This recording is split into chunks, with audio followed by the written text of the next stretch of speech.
बिस्मिल्लाहिर्रहमानिर्रहीम। इस्लामाबाद पुलिस की जो करंट वैकेंसीज़ आ रही हैं तो उसके रिलेटेड ये उस सीरीज़ से मुतल्लिक़ चौथी या पाँचवीं वीडियो है जो कि मैं अपलोड कर रहा हूँ। पर्पज़ यही है कि इन्फॉर्मेशन जो है तो करंट जो सिचुएशन है उसी के मुताबिक फिर जो अपडेट आ रही होती हैं तो वो आपके साथ शेयर की जाए। अच्छा, कल जो वीडियो मैंने अपलोड की थी इस्लामाबाद पुलिस की उस सिलेक्शन के बारे में, उसमें बेसिक जो चीज़ें हमने डिस्कस की थी कि जिसमें ऐड था वो कब तक आ रहा है, जो कि हफ़्ता 10 दिन का टाइम था, वो मैंने आपको बताया था। और जो उसमें वैकेंसीज़ थी वो शायद रैंडमली मैंने बताई थी, लेकिन चलें आज कोशिश करूँगा कि मैं उनको जो भी उनका क्राइटेरिया है वो भी डिस्कस करें और जितनी वैकेंसीज़ आ रही हैं तो उनको भी थोड़ा सा डिटेल में डिस्कस कर लें। और एक जो सबसे इंपॉर्टेंट जो चीज़ थी, एज रिलैक्सेशन का बार बार सारों ने पूछा है कि एज रिलैक्सेशन होगी नहीं होगी या उसके क्या चांसेस लग रहे हैं।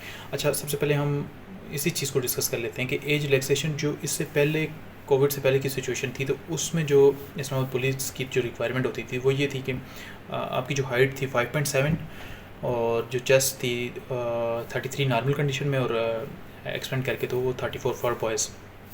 सेम इस तरह से फीमेल के लिए वो उसका क्राइटेरिया डिफरेंट था।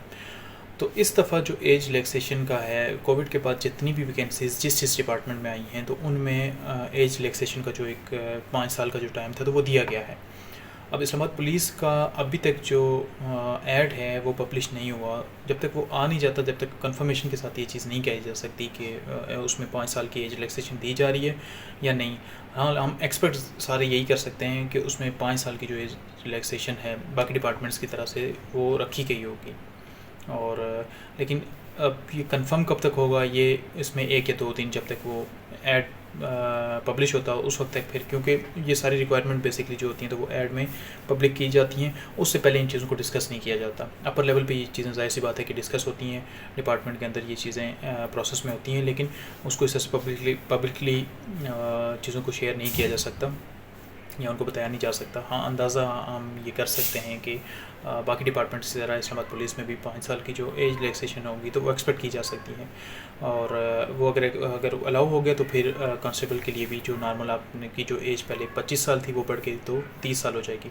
अच्छा, कुछ वैकेंसीज़ के बारे में हम थोड़ा सा डिस्कस कर लेते हैं इसके बाद कि वैकेंसीज़ जो इस्लामाबाद पुलिस की हैं तो वो 115 ASI हैं आ रहे हैं, स्टीनोटाइपिस्ट आ रहे हैं, LDC, UDC, ड्राइवर, नायब कासिद, और कांस्टेबल की जो सबसे ज़्यादा वैकेंसीज़ हैं वो तकरीबन 1300 प्लस हैं। इसमें एलिजिबिलिटी क्राइटेरिया डिफरेंट है। जो सबसे पहले ASI है तो उनकी जो सीटें हैं 115 सीटें हैं, तो उनमें जो ग्रेजुएशन जो क्वालिफ़िकेशन रखी गई है वो BA BSc रखी गई है। BA BSc या इक्विवेलेंट कोई भी जो आपकी डिग्री होगी तो आप उस क्राइटेरिया के मुताबिक, अगर आपकी हाइट 5.7 है तो आप, और एज का जो अभी क्योंकि फाइनलाइज़ नहीं हुआ तो जैसे ही वो फाइनल होता है तो इस क्राइटेरिया में आप पूरा उतरते हो तो फिर आप अप्लाई कर सकते हो। और असिस्टेंट की जो जॉब्स हैं 15 तक वो आ रही हैं। 15 असिस्टेंट की जॉब्स हैं तो उन 15 असिस्टेंट की जॉब्स के लिए भी बैचलर डिग्री रखी गई है। और इस तरह से जो सबसे जो इम्पोर्टेंट है, जो कांस्टेबल की जो वैकेंसीज़ हैं तो उसके लिए मैट्रिक पास होना लाजमी करा दिया गया है। जिसने भी मैट्रिक की होगी तो वो अप्लाई कर सकता है। अच्छा, इसकी जो तकसीम है तो वो इस तरह से होती है कि जो प्रोविंसेस हैं तो 20% उनको एलोकेट किया जाता है और कुछ फेडरल की होती हैं। एक बिल आया था, बिल के मुताबिक फिर 50% जो वैकेंसीज़ होंगी तो फेडरल को दी जाएंगी, लेकिन वो अभी कंफर्मेशन नहीं है कि वो इस वैकेंसीज़ में उनको ये अप्रूवल होना है या नहीं होना। और अगर वो हो जाता है तो फिर जो उसकी आधी वैकेंसीज़ हैं तो वो इस्लामाबाद के जो लोकल यहाँ के रहने वाले लोग होंगे जिनका डोमिसाइल इस्लामाबाद का होगा तो उन लोगों के लिए वो हो जाएंगी। और इसके अलावा फिर बाकी जो होंगी तो वो कोटा वाइज उसी हिसाब से पंजाब की सिंध में फिर अलग से डिवीजन आ जाती है, रूरल अलग है और अर्बन उसके लिए अलग आ जाती है। और पंजाब ओवरऑल क्योंकि सेम है तो फाटा के लिए जो कि अब KPK में जमा हो चुका है तो वो KPK के लिए, फिर इस तरह से गिलगित के लिए और आज़ाद कश्मीर के लिए अलग अलग से वैकेंसीज अनाउंस की जाती हैं। और इसमें मेरिट का फिर यही तरीकाकार होता है, मतलब जो पंजाब के लोग होंगे तो पंजाब का मेरिट पंजाब के हिसाब से देखा जाएगा, जो पंजाब के एप्लीकेंट्स होंगे उनका मेरिट ओवरऑल पाकिस्तान के साथ कम्पीट नहीं किया जाएगा बल्कि उसको पंजाब के लेवल तक रखा जाएगा। अब जिस तरह से फॉर एग्जांपल अगर कांस्टेबल की 100 सीटें पंजाब को दी गई हैं, अब उन 100 के लिए जो टॉप के कैंडिडेट्स होंगे जिनकी फ़िज़िकल में अच्छे मार्क्स आए होंगे, रिटन में अच्छे मार्क्स आए होंगे, तो उनको इंटरव्यू के लिए कॉल किया जाएगा और उन्हीं की सिलेक्शन का प्रोसेस जो होगा तो फर्दर उसको प्रोसेस किया जाएगा। सेम इस तरह से सिंध के लिए होगा, कश्मीर के लिए भी और गिलगित के लिए भी ये चीज़ होगी। अच्छा, इसके बाद एक थोड़ी सी एक्स्ट्रा इन्फॉर्मेशन ये है कि जिन लोगों के जो फर्स्ट ब्लड रिलेशन है, जैसे से वालिद साहब हो गए या आपका कोई भाई इस्लामाबाद पुलिस में ऑलरेडी जॉब कर रहा है, तो उनके लिए जब आप इंटरव्यू हो जाता है या हो रहा होता है तो उस टाइम कुछ मार्क्स जो हैं तो वो एक्स्ट्रा रखे जाते हैं। उनकी कंफर्म तादाद जो है 10 भी हो सकती है, 5 भी हो सकती है, नॉर्मल वैसे 5 होती है। यानी अगर आपका कोई भाई इस्लामाबाद पुलिस में ऑलरेडी जॉब कर रहा है और आपने अप्लाई किया और फॉर एग्जाम्पल आपके मार्क्स 50 आए हुए हैं, तो आपको 5 नंबर जो हैं तो उसके अलाउ किए जाएंगे या दिए जाएंगे, तो आपके टोटल जो होंगे तो 55 हो जाएंगे। ये प्लस पॉइंट है आप लोगों के लिए जिनके रिलेटिव, जिनके जो घर से या फैमिली मेम्बर से कोई इस तरह से ब्लड रिलेशन में से भाई या वालिद अगर वो इस्लामाबाद पुलिस में जॉब कर रहे हैं तो उनके लिए ये चीज़ होगी। अच्छा, उसके लिए एक चीज़ और कि आप देखें कि इस्लामाबाद पुलिस में जो अभी कांस्टेबल की जॉब्स आ रही हैं तो ये मैट्रिक बेस हैं, लेकिन इनमें एप्लीकेंट जो होंगे वो ज़रूरी नहीं कि सारे के सारे मैट्रिक होंगे। पिछली दफ़ा जो रिक्रूटमेंट हुई थी इस्लामाबाद पुलिस की 2019 के बैच की, उसमें हमारे साथ के जो लोग थे जो सिलेक्ट हुए थे तो उनमें 60 to 70% लोग मास्टर के थे। ये इन्होंने मुख्तलिफ़ यूनिवर्सिटीज़ से मास्टर की डिग्री कंप्लीट की थी और 3 से 4 एक्सेप्शनल केसेस भी थे कि जो एमफिल भी जिन्होंने किया था। अब ये सुनने में बहुत लग रहा होगा कि शायद ये हकीकत नहीं है, लेकिन इस तरह से हुआ है कि 3 से 4 लोग जिनका एमफिल कंप्लीट था, कुछ का एक कद का कोई जो फाइनल प्रोसेस था तो वो उसमें था, बाकी 2 से 3 जो हमारे बैचमेट थे तो उनका एमफिल कंप्लीट था और वो उन लोगों ने भी इस्लामाबाद पुलिस को ज्वाइन किया था। और इससे आप सिर्फ ये इस चीज़ का अंदाज़ा लगा लें कि यहाँ पे मेरिट का लेवल कितना हाई होगा। एक बंदा जो एमफिल करके आ रहा है और एक बंदा जो मैट्रिक करके आ रहा है, तो दोनों का जाहिर सी बात है ज़मीन आसमान का फ़र्क है, क्योंकि उसने जो टेस्ट अटैम्प्ट करना है और जो उसके पास नॉलेज होगा जाहिर सी बात है वो ज़्यादा होगा। हाँ, अगर मैट्रिक वाला मेहनत करे तो अगर उसका रिजल्ट लिखा होगा तो ज़रूर वो भी आएंगे, मैट्रिक वाले भी आए हुए हैं। लेकिन सिर्फ यही कह रहा हूँ कि यहाँ पे मास्टर लेवल के लोग भी आते हैं और एमफिल लेवल के भी कुछ रेयर चांसेस में लोग आ जाते हैं, तो इसलिए तैयारी ही सबसे ज़्यादा जो इम्पोर्टेंट चीज़ होगी। अच्छा, अभी हम जो जनरल गलती कर रहे होते हैं तो वो क्या कर रहे होते हैं, मैं अपना आपको बताऊँ कि जब मैंने अप्लाई किया था 2019 में तो उस टाइम बेसिकली मुझे इस्लामाबाद पुलिस के बजाय मैं ASFE में तैयारी कर रहा था। ASI के लिए मैंने अप्लाई किया हुआ था और 1-2 बुक्स मेरे पास जो थी तो वही ASF से रिलेटेड और कुछ यूट्यूब वगैरह से जो जनरल नॉलेज मुझे मिल रहा था तो वो मैं तैयारी कर रहा था। उन्हीं दिनों में इस्लामाबाद पुलिस की ये जॉब्स आई थी तो अप्लाई कर दिया था मैंने। मेरा ज़्यादा फोकस वैसे ASF की तरफ था कि वहाँ से मुझे कोई कॉल लेटर या जब टेस्ट की लिए कॉल किया जाएगा तो मैं उसकी तैयारी अच्छी तरीके से कर लूँ।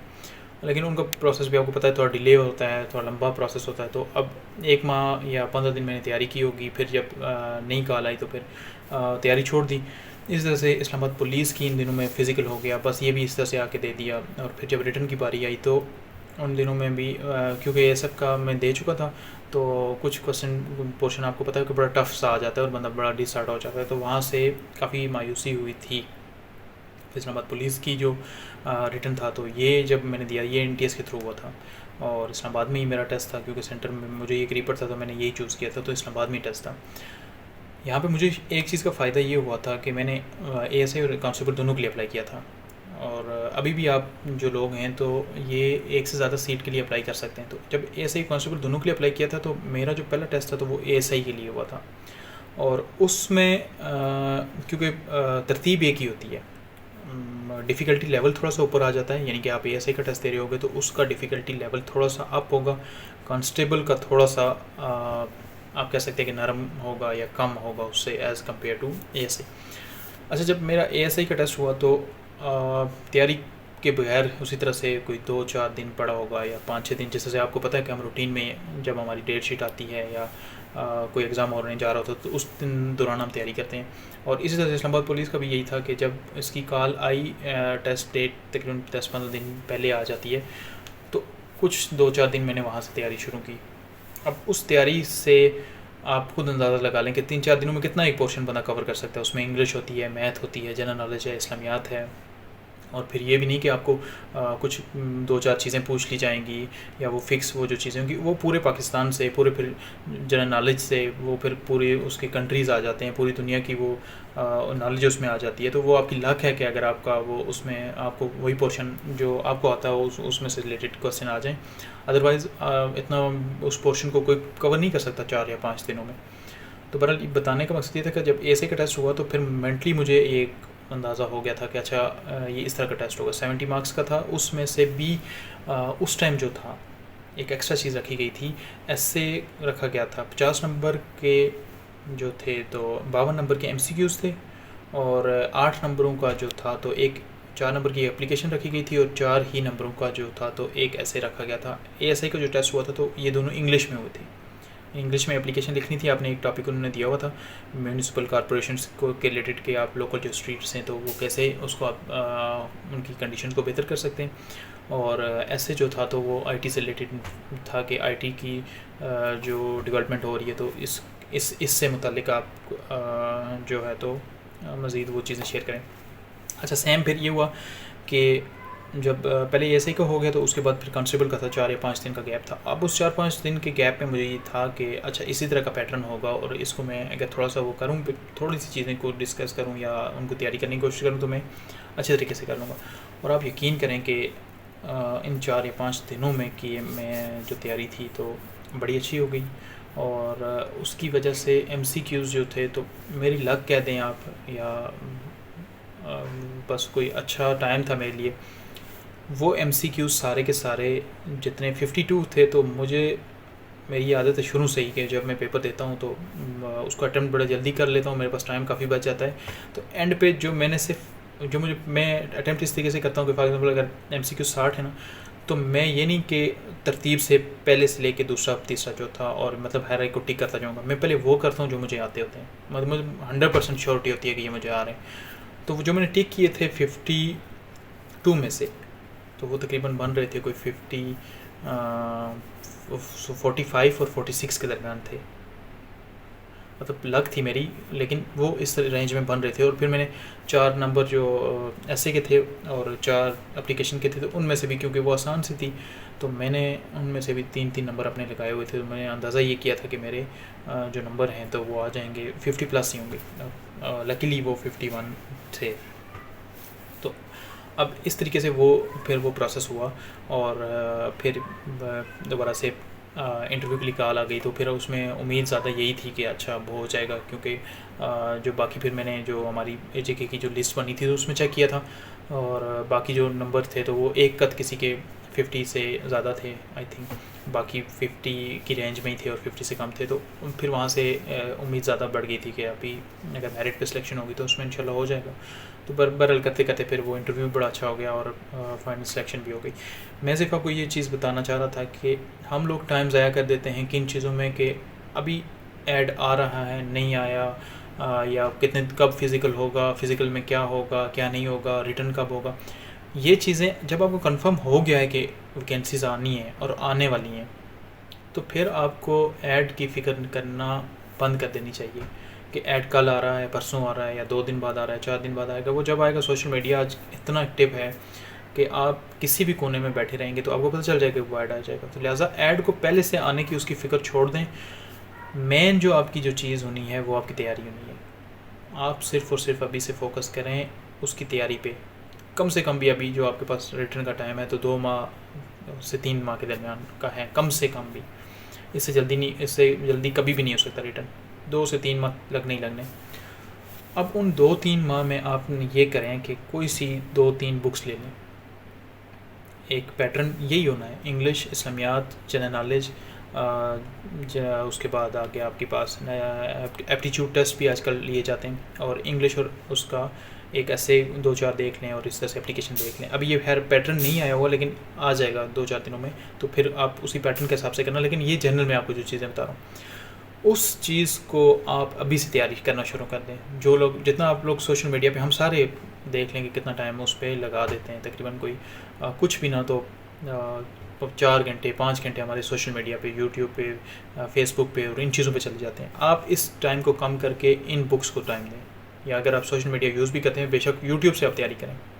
आप अभी से अगर 100 MCQs का एक नॉर्मल रेशो रख लें, 100 MCQs आपके घंटे से भी कम टाइम में तैयार हो जाएंगे, क्योंकि एक दफ़ा आपने पढ़ना होता है, रट्टा तो मारना नहीं है ना, तो उस चीज़ को जहन में आप रख लें, रिवाइज़ करते जाएँ।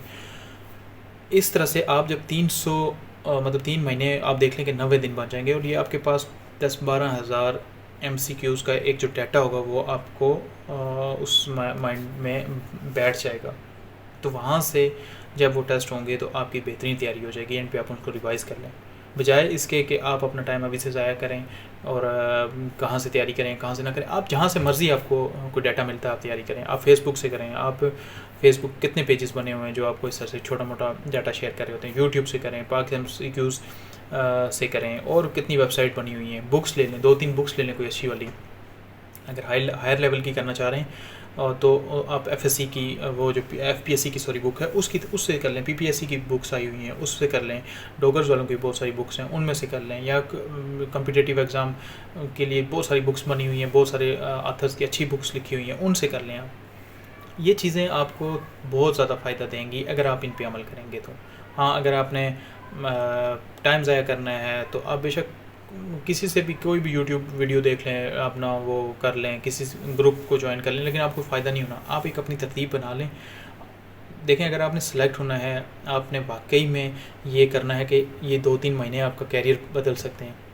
अभी जो आप लाइफ जी रहे हैं और जो आप लाइफ जीना चाह रहे हैं उसमें यही 2-3 महीने का फ़र्क है, और इन 2-3 महीनों में आप लोग उस अपॉर्चुनिटी को अवेल करें कि जो इतने अरसे बाद, या जो आप लोगों को इतनी ख्वाहिश है, इतना आप लोगों को है कि इस्लामाबाद पुलिस में हम आपको जॉब मिल जाए और आप यूनिफॉर्म पहने और जो जॉब करें, एक रिस्पेक्टेबल जॉब है यहाँ पे, तो वो अवेल कर सकते हैं। और उसका और इसको करने में ये जो टाइम है ये 2-3 महीने का पड़ा हुआ आपके पास, तो इस 2-3 महीने को जितना अवेल कर सकते हैं, जो लोग करेंगे वही लोग सेलेक्ट होंगे। मैं अब अपना बता रहा हूँ कि मैं उस टाइम मैंने कोई तैयारी नहीं की थी, लक आ गई थी, तो ये भी ज़रूरी होता है। बाद खुद लक आ जाती है, लेकिन वो चीज़ है कि आप इतने कम्पिटिटिव दौर में सारा कुछ लक के ऊपर नहीं छोड़ सकते। जब आप लक के ऊपर छोड़ देंगे तो फिर अगर उस दिन आपकी लक ना हुई तो फिर आप लोगों को मज़ीद जो है तो कितने साल इंतज़ार करना पड़ेगा। आप देखें कितने लोगों की एज ओवर हो रही होगी, 23-24 में वो होंगे, और आपको पता है कि जॉब्स, मैंने आपको पहले भी कहा था कि ये 3-3, 4-4 साल बाद आती हैं। पहले 19 में आई थी, अभी ये 22 में आई है, 3-4 साल का गैप है। क्या पता अगली 2025 में आए, उससे भी लेट हो जाए। तो ये तो फिर आपका जो एक आप आना चाह रहे हो जिस फील्ड में, तो वो तो आपके हाथ से निकल गई। तो लिहाजा कोशिश करें कि ज़्यादा से ज़्यादा तैयारी करें, फोकस करें इस चीज़ पे, छोड़ दें इन चीज़ों को कि कब आ रहा है ऐड, कब नहीं आ रहा। अगर आपको अपडेट ही कोई लेनी है ना, तो बेशक यहाँ से किसी भी चैनल से, मैं नहीं कह रहा कि लाजमी अब मैं इसी जो मैं वीडियो बना रहा हूँ तो वही बहुत सबसे अच्छी होगी, लेकिन मैं सिर्फ कोशिश ये करता हूँ कि आपको बेसिक इन्फॉर्मेशन दे दिया करूँ। और बाकी आप बहुत सारे यूट्यूब चैनल्स हैं, बहुत बड़ा अच्छा काम कर रहे होंगे, बड़ी अच्छी उनकी वीडियोस होती हैं, तो वहाँ से इन्फॉर्मेशन ले लें बेशक। लेकिन अगर आपको सिर्फ इन्फॉर्मेशन चाहिए 5-10 मिनटों के अंदर, तो आप ये किया करें कि आप अपना एक टाइम रख लें तैयारी के बाद, आप रोज़ उस बेशक इसी चैनल को सब्सक्राइब कर लें इसी के अंदर, क्योंकि आपको बेसिक इन्फॉर्मेशन जो होगी तो वो यहाँ से मिल जाएगी। हाँ, कोई बेहतर तरीके से शायद और बताने वाला हो, लेकिन अथेंटिक मैं कहता हूँ कि मुझसे ज़्यादा कोई आपको नहीं बताएगा। उसकी वजह यह है कि मैं यहाँ पे खुद हूँ, और चीज़ों को जो भी प्रोसेस हो रही होती है तो वो हमारी नज़र से गुजर रही होती है, फिर हम उनको शेयर कर देते हैं। अब मैं इसलिए ये चीज़ कर रहा हूँ क्योंकि जब मैंने दिया था टेस्ट तो हमें डेली यही होता था कि कब टेस्ट हो रहा है, कब उसकी डेट आ रही है, कब मार्किंग होगी, मेरिट क्या बनेगा, क्राइटेरिया क्या होगा, ये सब चीज़ें किसी को भी नहीं पता होती। किसी एक बंदे को इवन के डिपार्टमेंट के अंदर रहते हुए भी ये चीज़ें नहीं किसी को पता होती कि कब डेट, मेरिट कितना बना था, या टेस्ट जो था तो किस लेवल का हाई होगा या आसान होगा। तो ये सारी चीज़ें आपके टाइम को ज़ाया करेंगी।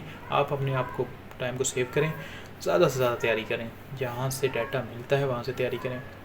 इन्फॉर्मेशन के तौर पे अगर कोई चीज़ पूछनी हो, चाहिए हो, गाइडलाइन को चाहिए हो, या कोई बेसिक चीज़ पूछनी हो, तो वो मैं आपसे शेयर करता चाहूँगा, और आप लोग अपने उसी कमेंट में वहाँ पे लिख दिया करें, तो नेक्स्ट टाइम इंशाल्लाह उसको अपलोड कर दिया करूँगा, और जो आपका आंसर होगा तो वो आप लोगों को मिल जाएगा। अच्छा, एक चीज़ और बतानी थी, बात बहुत आगे निकल गई, कि वो जो डिग्री का मैंने डिस्कस किया था कि जो लोग मैट्रिक में आए हुए हैं और अगर उनने मास्टर किया हुआ है या FSC की हुई है या ग्रेजुएशन का कोई भी पोर्शन उनके पास है, तो उनको उसके एक्स्ट्रा मार्क्स भी मिलते हैं। पिछली दफ़ा जो थे तो वो 3-3 के हिसाब से मार्क्स मिल रहे थे। फॉर एग्ज़ाम्पल कि अगर किसी ने मैट्रिक किया हुआ है और तो उसके आए हुए हैं 40 मार्क्स, लेकिन अगर उसकी जो क्वालिफ़िकेशन का जो क्राइटेरिया है तो वो उसने मास्टर लेवल की डिग्री ली हुई है। अब उसका आप देखेंगे कैटेगरीज बनेंगी, मतलब एफएससी के उसके 3 मार्क्स अलग से ऐड होंगे और उसके बाद मास्टर के उसके जो 3 मार्क्स हैं तो अलग से ऐड होंगे, तो 6 मार्क्स उसको एक्स्ट्रा भी मिले थे पिछली दफ़ा के जो है। और तकरीबन हर दफ़ा यही होता है।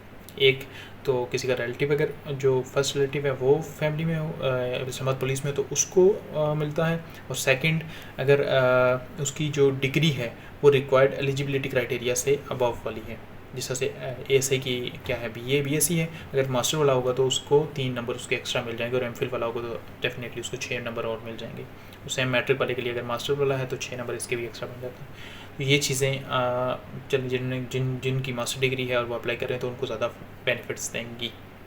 उम्मीद है कि बेसिक चीज़ें आप लोगों को पता चलती जा रही हैं और इन्फॉर्मेशन आप लोगों को मिलती जा रही है। बाद में फिर ऐसे ऐसे प्रोसेस के तहत रूटीन पे आएंगे हम कि यहाँ पे रूटीन क्या होती है, ड्यूटीज़ किस तरह से होती हैं, कितना टाइम ड्यूटी होती है, या किस तरह से वो ड्यूटी परफॉर्म की जाती है, आसान है, मुश्किल है, पे कितनी है, वो पे के अलाउंसेस कितने हैं, वो हर चीज़ बाद की है। पहले यही है कि जो बेसिक चीज़ें हैं, जो अभी वैकेंसी से रिलेटेड चीज़ें हैं, हम उनको डिस्कस कर रहे हैं इंशाल्लाह, और मज़ीद इन चीज़ों को डिस्कस करते जाएंगे। उम्मीद है कि आप लोगों को ये चीज़ें अच्छी लग रही होंगी, बेहतर लग रही होंगी, इन्फॉर्मेशन में इजाफ़ा होता जाएगा आपका। और कोई भी जो क्यूरीज़ हैं तो वो अगर आप लोग पूछना चाहें तो वो पूछ सकते हैं मुझसे। अल्लाह हाफ़िज़।